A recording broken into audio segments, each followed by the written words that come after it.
எம்ஜிஆர் போட்ட அந்த ரகசிய கண்டிஷன். கண்ணதாசன் கோபத்தில் எழுதிய உலக புகழ் பெற்ற தத்துவ பாடல். வணக்கம் நேயர்களே. மக்கள் திலகம் எம்ஜிஆர் அவர்களின் படங்களில் வரும் தத்துவ பாடல்கள் எல்லாமே ரசிகர்களுக்கு ஒரு மிக பெரிய வாழ்க்கை பாடமாக இருக்கும்.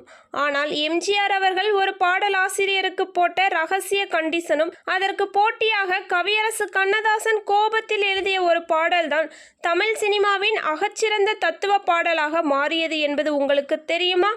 வாங்க அந்த சுவாரஸ்யமான பின்னணியை பார்ப்போம்.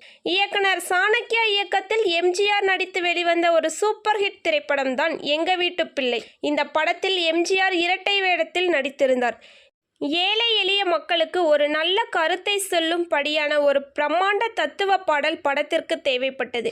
அப்போது எம்ஜிஆர் அவர்கள் பாடல் வரிகள் மிக எளிமையாக இருக்க வேண்டும், அதே சமயம் அது பாமர மக்களையும் சென்றடைய வேண்டும் என்று ஒரு கண்டிஷன் போட்டார். இந்த கண்டிஷனை கேட்ட கண்ணதாசன், எனக்கு வராதா என்ன என்று சவாலாக எடுத்துக்கொண்டு தன் பேனா முனையால் வரிகளை செதுக்கினார். அப்படி அவர் எழுதிய பாடல்தான் நான் ஆணையிட்டால் அது நடந்துவிட்டால் இங்கு ஏழைகள் வேதனை படமாட்டார் என்ற உலக புகழ் பெற்ற பாடல். இந்த பாடலில் வரும் ஒரு தவறு செய்தால் அதை தெரிந்து செய்தால் அவன் தேவன் என்றாலும் விடமாட்டான் என்ற வரிகள் எம்ஜிஆரின் அரசியல் மற்றும் சினிமா வாழ்க்கைக்கு ஒரு மிகப்பெரிய திருப்புமுனையாக அமைந்தது.